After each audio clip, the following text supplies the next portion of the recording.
കേരള സർവകലാശാല സിൻഡിക്കേറ്റ് യോഗം വിളിച്ച VC മിനി കാപ്പനാണ് സിൻഡിക്കേറ്റ് യോഗം വിളിച്ചുകൊണ്ടുള്ള ഔദ്യോഗിക അറിയിപ്പ് നൽകിയിരിക്കുന്നത്. യോഗം വിളിച്ചത് നിയമവിരുദ്ധമെന്ന ഇടത് സിൻഡിക്കേറ്റ് അംഗങ്ങൾ പ്രതികരിച്ചു. വിജിനുണ്ട് വിവരങ്ങൾ നൽകാനായി. വിജിൻ, മിനി കാപ്പന്റെ ഈ നോട്ടീസിൽ പറയുന്ന കാര്യങ്ങൾ എന്താണ്?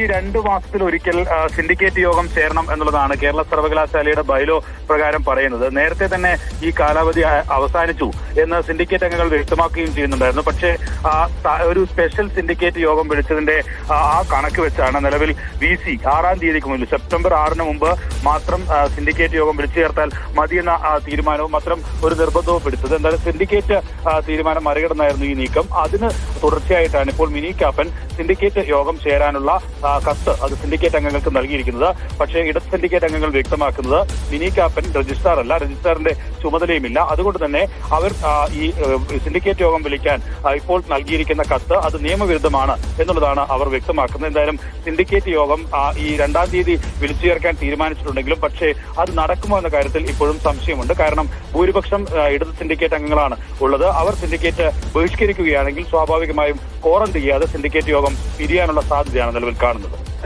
ശരി, വിജിനാണ് വിവരങ്ങൾ നൽകിയത് തിരുവനന്തപുരത്ത് നിന്നും.